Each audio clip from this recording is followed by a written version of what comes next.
Hi guys, welcome back to my channel.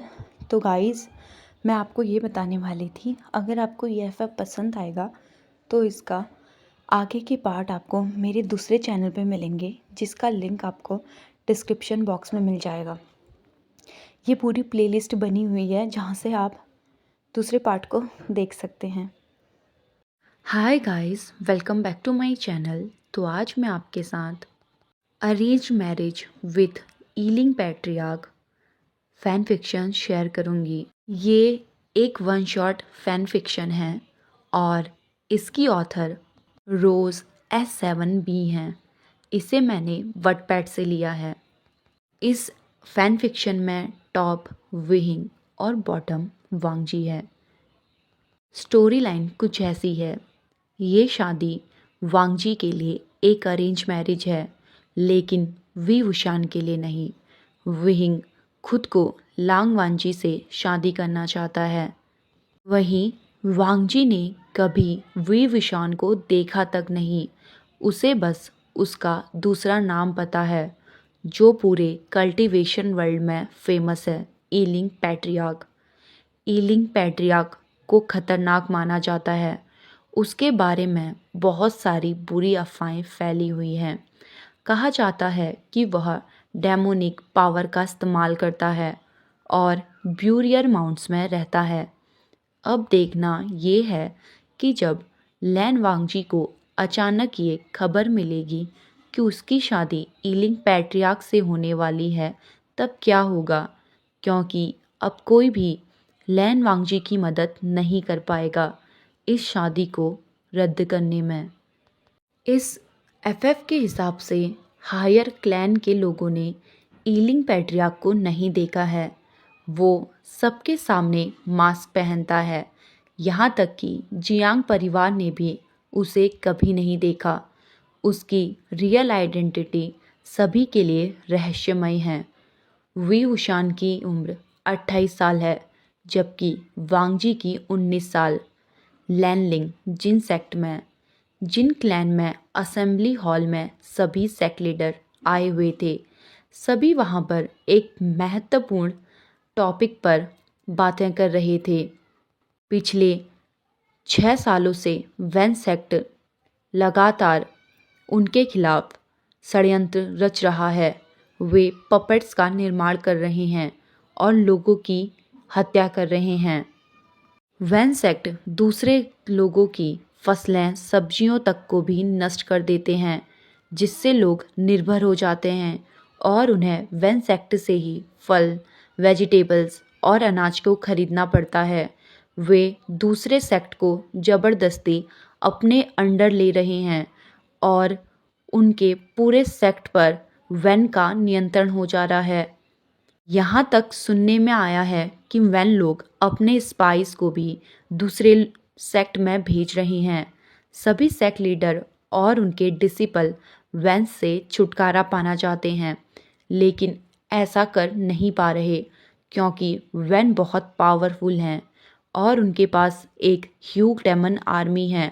लेकिन पूरे cultivation world में सिर्फ एक ही ऐसा इंसान है जो वैन क्लान को हरा सकता है, और वो ब्यूरियर माउंट्स का ईलिंग पैट्रियार्क है। इसीलिए सभी सेक्ट चाहता है कि ईलिंग पैट्रियार्क उनकी हेल्प करे और बदले में वो किसी भी कीमत पर इनाम देने को तैयार हैं।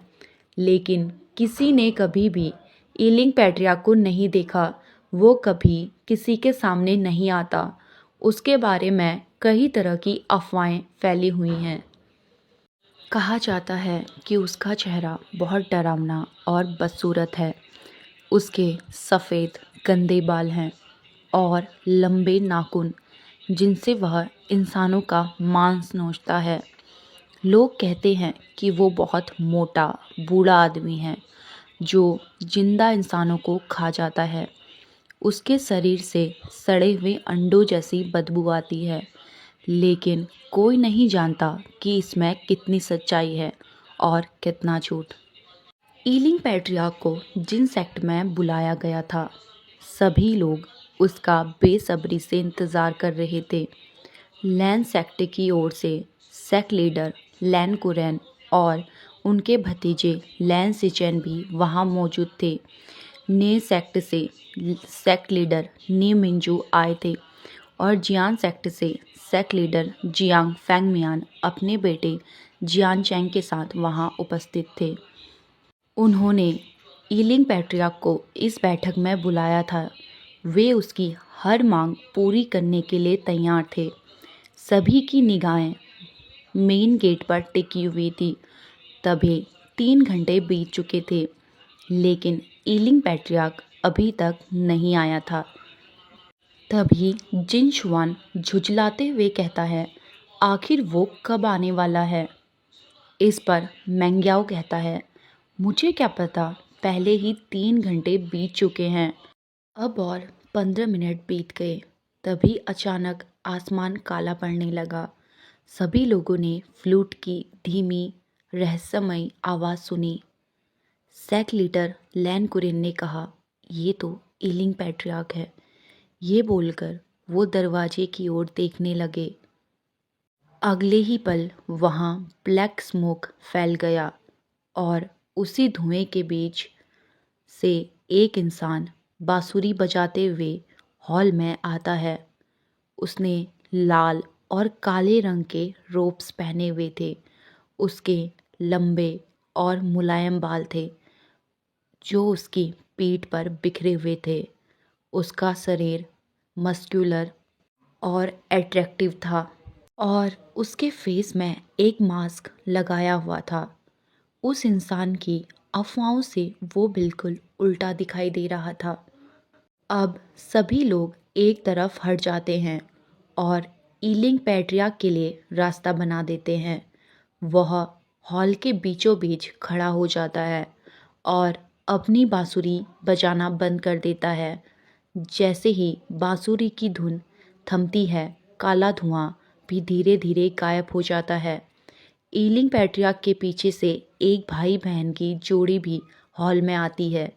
वो वैनिंग और वैनकिंग थे। दोनों जाकर ईलिंग पैट्रियार्क के ठीक पीछे खड़े हो जाते हैं। ईलिंग पैट्रियार्क सबसे पहले अपनी तीखी शांत नज़रों से हॉल में खड़े सभी लोगों को ध्यान से देखता है और सब लोग भी उसे जिज्ञासा और डर के मिले भाव से देख रहे थे। अब जिनसुआन कहता है, तुम इतनी देर में क्यों आए? ईलिंग पैट्रियार्क ने हंसते हुए कहा, क्योंकि मुझे तुम सभी को वेट कराना अच्छा लगता है। मैं ये जानता हूँ कि तुम सभी को मेरी बहुत ज़रूरत है और अब मुझे कहना पड़ेगा कि तुम सभी ने मेरे इंतज़ार की परीक्षा पास कर ली है। अब वो हल्के से सरकास्टिक सी हंसी हंसता है। ये सुनते ही पूरे हॉल में सन्नाटा छा गया था। सभी गुस्से से भरे हुए थे, लेकिन कोई भी ईलिंग पैट्रियार्क से कुछ कहने की हिम्मत नहीं कर रहा था। अब ईलिंग पैट्रियार्क कहता है, तो बताइए अपनी प्रॉब्लम और मैं तुम्हारी क्या हेल्प कर सकता हूँ। अब सेक्ट लीडर जिन गांगशान कहता है, दरअसल प्रॉब्लम ये है कि वैन क्लान कल्टीवेशन वर्ल्ड का सुप्रीम रूलर बनना चाहता है और वो सभी छोटे सेक्ट को अपने अंदर कर रहा है। यहाँ तक कि वो उनके एग्रीकल्चर और ट्रेड में भी दखल दे रहा है। वो चाहते हैं कि सभी क्लैन उस पर डिपेंडेंट हो जाएं। अब जेंग फेंगमियान भी बहुत ही सीरियस टोन में कहता है, हाँ वेंस हम सभी पर दबाव डाल रहे हैं। उनके पास बहुत बड़ी डेमन आर्मी है। हमारा उसको हरा पाना इम्पॉसिबल है। अब नी हाओशांग डरते हुए कहता है, उसके पास एक पावरफुल इंसान भी है, वेन जूलियो। वो किसी का भी गोल्डन कोर डिस्ट्रॉय कर सकता है। अब लैन सिचेन ने उम्मीद भरी आवाज़ से कहा, ईलिंग पैट्रियार्क सिर्फ आप ही हैं जो हमारी मदद कर सकते हैं। इस पर ईलिंग पैट्रियार्क बहुत ही कोल्ड आवाज़ में पूछता है, अगर मैं तुम्हारी मदद करूं तो बदले में मुझे क्या मिलेगा? अब सेक्ट लीडर लैन कुरेन कहता है, जो भी तुम चाहो वो तुम्हें मिलेगा। इस पर ईलिंग पैट्रियार्क ने धीरे से मुस्कुराते हुए कहा, ठीक है, पर बाद में पछताना मत। अब जियान चैंग तुरंत जवाब देता है, हम नहीं पछताएंगे। अब ईलिंग पैट्रियार्क कहता है, मुझे इनाम सिर्फ लैन सेक्ट से चाहिए। अगर तुम सबको सच में मेरी मदद चाहिए तो मेरा इनाम मुझे लैन सेक्ट से दो। इतना कहकर ईलिंग पैट्रियार्क ने लैन कुरैन और लैन सिचेन की ओर देखा। वो लैन सिचेन की आंखों में देखने लगता है। अब पैट्रियार्क सिचेन के सामने जाकर कहता है, वाह क्या खूबसूरती है, गॉर्जियस, ब्यूटीफुल। ये सब वो खुलेआम बिना किसी शर्म के कह रहा था, जिससे लैन सिचेन का चेहरा लाल पड़ गया। उसे बहुत एम्बैरेसिंग फील हो रहा था क्योंकि वहाँ पर सभी लोग थे और ईलिंग पैट्रियार्क इतनी बेझिझक बातें कह रहा था। वहीं दूसरी ओर जियान चैंग ने अपनी मुट्ठी कस ली थी। वह ये बर्दाश्त नहीं कर पा रहा था कि कोई और उस इंसान के साथ फ्लर्ट करे जिससे वो प्यार करता है। अब जियान चैंग गुस्से में कहता है, अपने पॉइंट पे आओ। इस पर विहिंग ने धीरे से कहा, श्श। ये सुनकर जियान चैंग की ओर मुड़कर कोल्ड स्माइल करता है। अब वो कहता है, तुम बहुत ज़्यादा पोजेसिव लगते हो लैन सिचेन के लिए, पर फिक्र मत करो, मुझे वो नहीं चाहिए। मैं जिस इंसान को चाहता हूँ वो है लंजा। इतना कहकर पैट्रियार्क की नज़रें लैन कुरैन की ओर मुड़ गई। ये सब सुनते ही हॉल में बैठा हर एक इंसान शॉक हो गया था। किसी ने भी ये उम्मीद नहीं की थी कि ईलिंग पैट्रियार्क अपनी मांग में किसी इंसान की बात करेगा, वो भी लैन क्लैन के दूसरे जेड लैन वांगजी की। लैन सिचेन का चेहरा गुस्से में तमतमा उठा था, लेकिन लैन कुरैन ने तुरंत उसका हाथ थाम लिया और शांत रहने का इशारा किया। फिर उन्होंने पैट्रियार्क की ओर देखते हुए कहा, नहीं, हम तुम्हें अपना वांगजी नहीं दे सकते, तुम कोई और इनाम मांगो। तभी ईलिंग पैट्रियार्क ने कोल्ड आवाज में कहा, तो मैं तुम्हारी मदद नहीं करूँगा, मैं जा रहा हूँ। मुझे यहाँ अपना वक्त बर्बाद नहीं करना। इतना कह के वो आगे बढ़ा। वैनिंग और वैनकिंग भी उसकी ओर जाने लगते हैं। तभी जियांग फेंगमियान कहता है, रुको। ये सुनकर ईलिंग पैट्रियार्क ने मुड़कर देखा। अब फेंगमियान कहता है, क्या तुम कोई और इनाम नहीं चाहते? तभी पैट्रियार्क ने कहा, नहीं, मुझे सिर्फ लंजा चाहिए। सभी फिर से हैरान रह गए थे। अब सबके दिमाग में यही सवाल उठने लगा था कि पैट्रियार्क लैन वांगजी ही क्यों मांग रहा है। अब ईलिंग पैट्रियार्क कहता है, तुम मुझे लंजा दे रहे हो या नहीं, वरना मैं मदद नहीं करूँगा। अब सिचेन पैट्रियार्क से पूछता है, तुम्हें मेरे भाई से क्या चाहिए? इस पर पैट्रियार्क कहता है, कहाँ से शुरू करूँ? मैंने लंजा को सैरी टाउन में देखा था। वो वहाँ चोरी छिपे आया करता था। फिर मैंने एक आदमी से उसके बारे में पूछा। उसने बताया कि वो गुसू का दूसरा प्रिंस है। उसके बारे में बताने के लिए बहुत कुछ है। ये सब सुनकर वहाँ पर बहुत सारी बातें होने लगी थी। कुरैन और सिचेन किसी भी नतीजे पर नहीं पहुँच पा रहे थे। उन्हें सबकी राय माननी पड़ रही थी। वो दोनों उलझन में थे। ना तो वो वांगजी की मदद कर पा रहे थे और ना ही कोई ठोस फैसला ले पा रहे थे। दूसरी ओर वांगजी को इस बात का अंदाजा भी नहीं था कि उसकी ज़िंदगी अब एक मोड़ लेने वाली है। अब आखिरकार सभी लोग बातें करना बंद करते हैं और वो दोनों एक फ़ैसला लेते हैं। अब उसमें से कुरैन कहता है, हमने फैसला किया है कि तुम वांगजी को अपने साथ ले जा सकते हो, पर तब जब तक तुम वैन क्लैन को पूरी तरह से नष्ट नहीं कर देते। अगर तुमने उन्हें हरा दिया तो हम लैन वांगजी तुम्हें दे देंगे। ये सुनते ही लैन सिचेन गुस्से में आ गया था, पर वो कुछ नहीं कर सका। वो अपने मासूम भाई को बचाने में असमर्थ रहा। सोच रहा था कि वो लौटकर वांगजी को क्या बताएगा। अब पैट्रियार्क कहता है, मुझे युद्ध कब से शुरू करना होगा। इस पर नी मुंजू ने कहा, कल से। अब पैट्रियार्क कहता है, ठीक है, तो मैं तुम्हें कल सुबह मिलूँगा, फिर हम बैटलफील्ड के लिए निकलेंगे। मुझे यकीन है कि हम वेंस को हरा देंगे। ये बातें पैट्रियार्क ने बहुत ही कॉन्फिडेंट होके कहा था।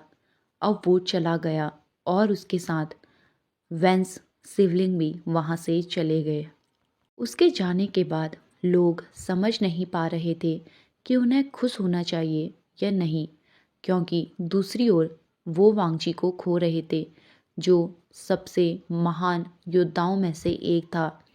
आज वांगजी सभा में नहीं था, क्योंकि उसे गुसू में रहकर अपने सेक्ट की रक्षा करनी थी वैन से। एक दिन बीत गया था।